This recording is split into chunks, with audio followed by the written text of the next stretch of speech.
Again, thank you guys for attending. We have worked with Colonial Williamsburg and Matt Webster, who's on our call tonight, to give us a little tour of Colonial Williamsburg. So with that, I'd like to introduce Matt Webster. Matt is the Executive Director of the Grainger Department of Architectural Preservation and Research for the Colonial Williamsburg Foundation. In this role, he oversees the preservation of 603 structures in the National Landmark Historic Area, the 15,000-piece architectural fragment collection, architectural research, and historic interiors. Matt has also taught at the University of Virginia and University of Mary Washington and lectures frequently on preservation, architecture, and history topics. Thank you so much, Matt, for being here. This is a recorded tour, which you will see, but there will be an opportunity for some live Q&A after the video is finished. So with that, Matt, do you want to make any remarks or just load up your presentation? Sure. Well, first, thanks for inviting me. I'm sorry that all of you aren't here. It's a lot easier to do this on site. So hopefully someday in the near future. And I already apologize to some of you. We had to make this video on my first 15 minutes back in 3 weeks. So yeah, it's gonna be a little painful for me to watch, but I hope you guys enjoy. So I'm gonna go ahead and share, and then I'm happy to answer any questions once it's over. Executive Director of Architectural Preservation and Research here at Colonial Williamsburg. And I'm sorry that you're not here with us today, but we're going to take you on a little virtual behind the scenes tour of some of the work and the things that go on here at Colonial Williamsburg. We have about 603 structures in the historic area that we oversee and protect here. And those date from the late 17th century to reconstructions as recent as 2 years ago. So, so a really diverse group of buildings with a lot of different issues that we have to deal with.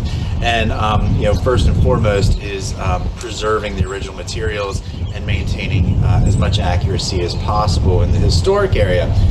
Every year, for instance, we paint over 80 structures based on our paint analysis and research of those buildings. That's coupled with a lot of carpentry, repairs, and other work on the structures. We also have a preventative maintenance program here. That preventative maintenance program sees about 18 sites a year that are closed for approximately 2 weeks each. About 44 structures there with each year, and they rotate every year through different buildings, primarily the buildings that are open to the public here at Colonial Williamsburg. We also do about 5 major masonry projects each year, as well as many other preservation and research projects. So I thought we would take you through a couple of those, show you some of our architectural collections, as well as some behind the scenes of the buildings, and hopefully in the near future you'll be able to come and visit us. So we're here at the Governor's Palace, and this is one of the more recent research projects with the findings being implemented here at Colonial Williamsburg. The Governor's Palace is a reconstructed building, reconstructed in the 1930s, and the original Governor's Palace built in the early 18th century. We know by 1711, Governor Spotswood shows up in Williamsburg, that there's an arms display that he's putting in place, and you can see that around me right now. The original reconstruction had this as all walnut paneling, and part of the reason for that was an archaeological finding, a piece of burnt wood that was found in the excavations. Underneath of us right now are the original foundations of the Governor's Palace. That reconstruction obviously was done based on the information provided by the archaeologists at that time, as well as what we call the Bodleian plate, copper plate that was found in the Bodleian Library in the UK, which showed the elevations of the Governor's Palace, and then also Thomas Jefferson's drawings when he was Governor of Virginia, which show the floor plans of this building as well. So we have a lot of information on what this building looked like, including the letters from 1711 and the 1720s that talk about this arms display and what Governor Spotswood was putting into the building. Now that walnut, again, this is all walnut paneling when it was reconstructed. That is based on that piece of wood that was charred. The Governor's Palace burns toward the end of the Revolution. And with that little piece, they decided that all the paneling should be walnut. Now that piece, it's the 1930s, that piece moves around and eventually disappeared. Well, a few years ago, we were lucky enough to find that piece in one of the many collections here at Colonial Williamsburg. It's now accessioned formally into the collections. And what we found is that it was not a piece of walnut, it was a piece of mahogany, and then also that it was likely not, in fact, it was not a piece of paneling, it was a piece of furniture, probably from a desk and bookcase. And so we looked at all that information. We started to research arms displays. Spotswood is making an intentional display here of arms of the colony, showing power and wealth. And what we find is that arms almost always, in fact always in all cases that we could find, are displayed on a light colored background. So we followed some of the painting schemes seen from the 17th and 18th centuries, what Spotswood would have been accustomed to, and we implemented that here at the Governor's Palace. So we're at the Thomas Everard House now. This house is built in 1718 by John Brush, and the 1750s purchased by a man named Thomas Everard, and that's what the house is interpreted to today. A tremendous amount of evidence here at the Everard House for what it looked like in the 1770s, when Everard is still here. And what we're looking for right now is actually wallpaper evidence in the building. Unfortunately, during the early restoration here in Williamsburg, they pulled out a lot of plasterwork, and so the wall surface evidence is non-existent in some locations. Now here at the Everard House, we've learned that we look along the sides of the trim work, so the chair rails, the architraves, elements like that, where the wall surfaces would butt up and sometimes overlap. And luckily here above one of the windows in the parlor, we actually found small evidence of wallpaper there, and we're expanding that investigation at this time. So this is one of the ongoing research projects here at Colonial Williamsburg. Hello, my name is Donnie Jaworski, and I'm the Associate Curator for Architectural Collections here at Colonial Williamsburg. And today I just want to quickly show you around our architectural collection storage area that we have. It includes almost 19,000 architectural fragments and over 40 architectural models, some of them which are just representations of buildings in the historic area, and others are just concept models of the expanded museum that we're currently doing, as you can see over here. This was in the museum to show people coming through what the expansion was going to look like. And once we move past things like that at the foundation, the models are saved and they come out here for storage. To begin, I want to start with our historic area collection. We have fragments from many of our original buildings in the historic area. Not a lot, because really our job is not to take things off or out of the buildings, it's to keep them together. We are in the preservation business. But from the start of the restoration until now, sometimes the buildings necessitate us removing parts to save that either show style, design elements, or have paint on them that can teach us what some of the 18th century colors were here. And when you come through, you can see that we've arranged the fragments by the buildings, not by types. So everything from the George Wythe House is stored here and below. Then we have the Timpson House and above. And the reason why I set it up that way is so that if somebody wants to come in and study a specific building and the fragments that we have, they can just walk right up and look at everything together. It didn't serve my purposes to separate all floorboards or all weatherboards or all nails or all bricks or all trim by types. It's better to keep them together as buildings. So on the other side, buildings such as Peyton Randolph House, which is one of our larger collections, are mostly interior trim pieces that had to be removed when modern heating and air systems were put in. Also, another really neat thing that we have from Peyton Randolph House is this, one of our earliest pieces. It's a section of the 1715 to 1718 wood gutter And you can even see some of the surviving tar that was put on it to act as waterproofing. And what's neat about it is the original house had an M roof or a treble roof, and these oak gutters would draw the water off of the roof line and down. The problem was we have so much moisture here in Virginia that it became too heavy, and when Hayden Randolph took over the home, he raised the roof, but he saved the surviving treble roof and its gutters within.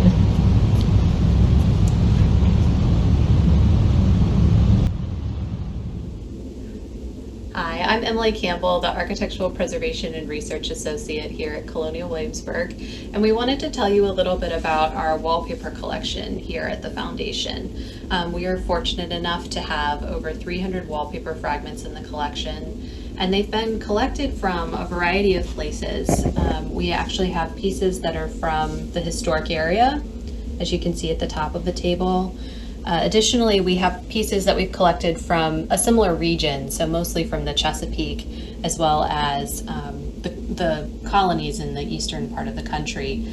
Some of these papers are from 18th century houses, and we've been using them to inform our wallpaper research. Additionally, we collect items such as this. These are paper mache borders. And this helps us to understand how paper was applied to the wall and how it would have been finished in the 18th century. And so next time you're at Colonial Williamsburg, we hope that you'll take a look around the historic area and see how we have used our wallpaper collection to inform our interpretation. We're here at the Art Museums of Colonial Williamsburg, which just had a major expansion project with a new entrance, many new galleries, mechanical systems, just a tremendous amount of work, which have expanded what we're able to do with the visitor and take care of the collections here. One of the great things are the new galleries now. Architecture will have its own independent gallery, and the expansion that those exhibits will go in 2021. But in the meantime, we have a lot of fragments that are on display. We have a huge architectural fragment collection here. Right here are pieces of original 18th century wallpaper from the Everard House. I talked a little bit earlier about that. These are from two rooms with known wallpapers, surviving wallpapers. We're after that third room at the Everard House with the research I was talking about a little earlier. Also on display, and part of the collecting parameters at Colonial Williamsburg is that we're collecting from the 18th century world, really up until the 1830s is our collecting time period. And part of that, we have pieces on display from Charleston, a really great combo, window surround, an arch from the Benjamin Powell House from around 1820, that's here in Williamsburg, as well as Bruton Parish Church's original round window that was pulled out in the 20th century, from 1752. So lots of new exciting things. Galleries are opening constantly over the next about a year, and so always changes here, and really great objects on display. All right, that was it. So I'm happy to answer any questions you guys might have. Hey Matt, I've got a question. Yeah, just something I was thinking of. When you guys are dealing with different materials, historic materials specifically that you make, you're trying to match, you're trying to understand what you're dealing with. Do you guys typically use kind of visual observation and historic records to understand what it is, or do you ever use kind of laboratory testing, like XRD or anything along those lines? Yeah, we have a full analytical lab here. So we have SEM, XRF, FTIR, microscopy. We have a full analytical lab. So yeah, we can pretty much apply any technique that we have, and we do. For instance, right now with the wallpapers, we're kind of moving beyond color matching and looking at those colors and trying to reverse engineer what the color would have really looked like in the 18th century. And now we're trying to track where those pigments are from, as well as construction methods. So we've even gotten to the point of looking at the microfossils and the chalk seeing if it might be possible to tell what chalk beds they're coming from. So yeah, so we the analytical lab's really, really important to our work. Gotcha. Cool stuff.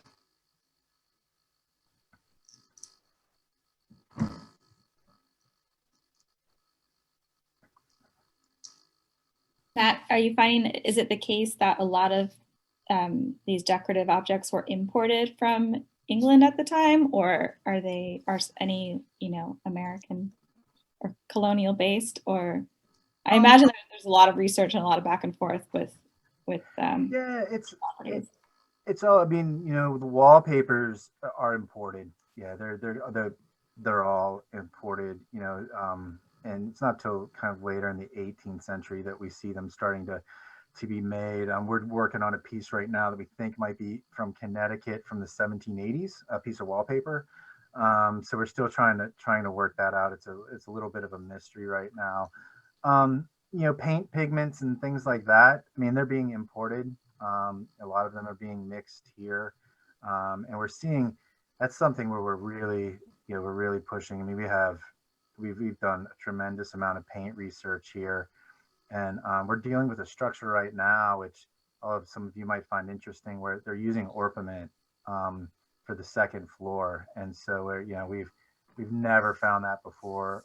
They loved verdigris here in the 18th century, both glazed and unglazed. So most things are imported. I mean, all of our stone that we have here pretty much is imported too. So we don't have a natural stone source in Williamsburg. So yeah, most of it's being imported. The higher end finishes.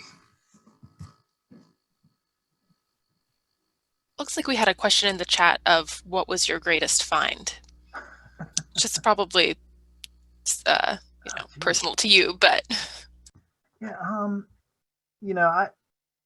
the people that know me, I like bricks a lot. I like masonry a lot. So I like those finds where you kind of see the story of those that don't really survive in the written record. The fingerprints in the brick from the brick makers, tool marks from the masonry. Those are some of my favorite things to look at. I mean, if I had to, my greatest find probably in my career isn't at Williamsburg. It was a house called Kenmore in Fredericksburg, and that was finding the decorative plaster panels from the 1770s in the dining room. So that's probably one of my best days out there. So, but yeah, I mean, every day there's new things. I think in the last month we've actually identified the oldest surviving domestic structure on Duke of Gloucester Street here in Williamsburg, probably dating is largely written off.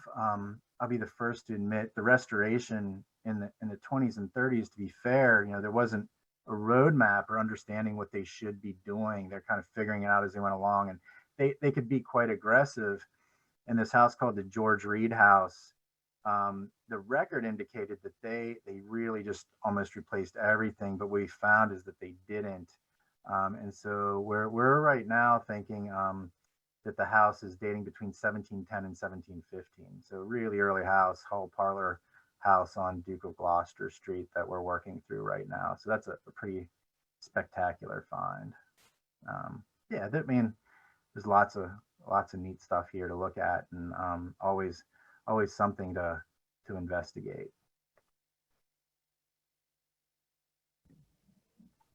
Matt, I'm curious to know what people can expect when they go to visit Colonial Williamsburg right now. I mean, in terms of safety, in terms of things being open or closed. I myself haven't been in a couple of years, but I imagine it must be a little bit of a different experience now. It definitely is.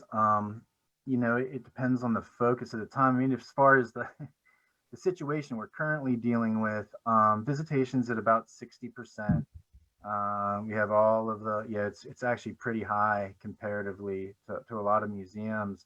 I think that's largely because so much of the historic area is outdoors.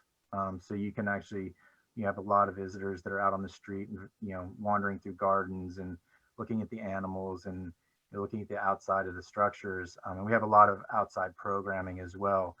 I think that for most of you are interested on the insides of the buildings, a lot of those aren't open to the public. I want to say we have 5 sites that are open to the public right now.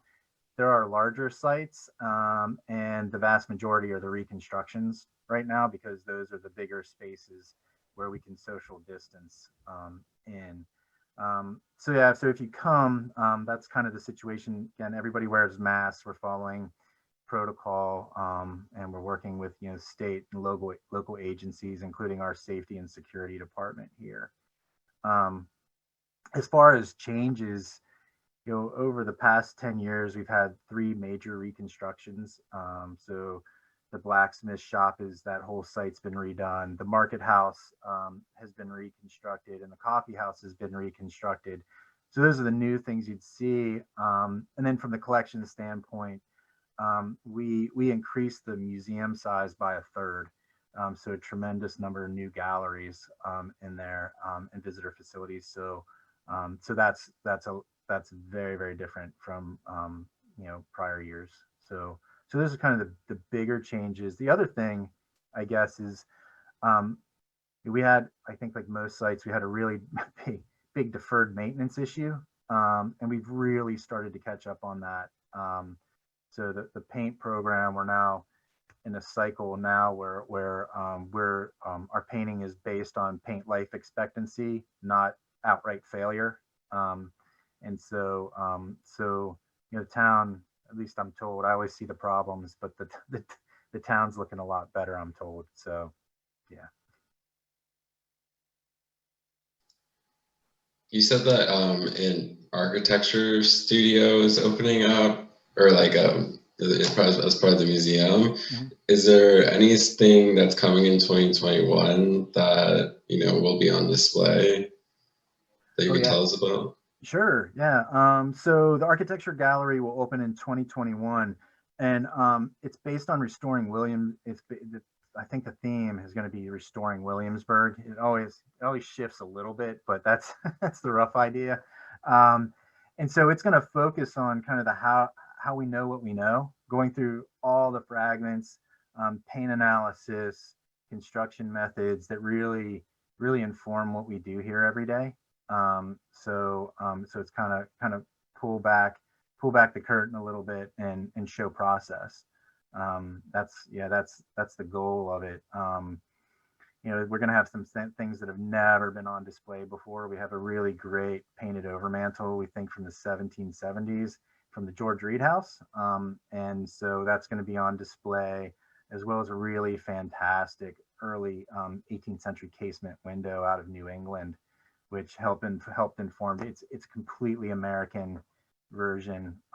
It's all wooden with that lead casement in the middle, and so which helps inform what we do in the historic area as far as construction of the casement window. So there'll be a lot of great fragments in there, and we actually, I think in February we'll be putting up.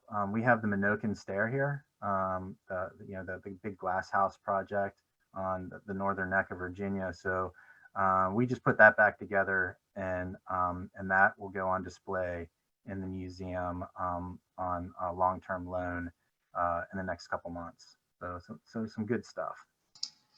Very cool. So Matt, what if someone wanted to come down right now to Colonial Williamsburg? Is the site decorated, and how long will that be available? And do you have extended hours at all? So the streets are public, so it never closes. So you could come anytime, whenever you want to, middle of the night, and it'll be dark, but you're gonna, all the wreaths, all the garland, all of that is out. I'm laughing because that's one of the balancing acts that we do here. We're known for decorating, and that's going to happen no matter what. And it's balancing the building and the wreaths. So it's decorated right now. They do have cressets out on the street as well. So yeah, if you come down between now and really the first of the year, you're going to see decorations.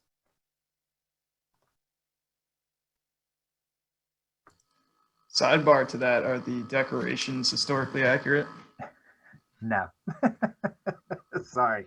Yeah, Christmas was celebrated a little differently in the 18th century. I mean, the decorations that you see are primarily Victorian in nature, and even, you know, modern day interpretations.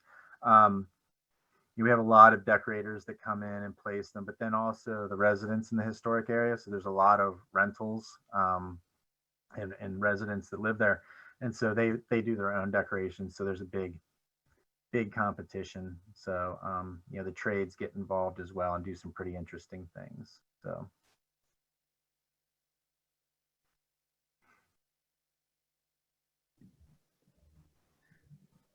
Okay, awesome. Well, thank you so much, Matt. That was really great. No problem. If there are any other questions, just wave at me. I think I can see everyone if there are any. I think we'll proceed. Thank you so much for putting that together. And I should let everyone know APT DC is offering a donation to Colonial Williamsburg to thank you for your time and just to support your organization and your programs in 2021. So thank you so much. Thank you. It's very kind. And, you know, I hope that when things return back to normal, you guys will all come down and we'll take you wherever you want to go.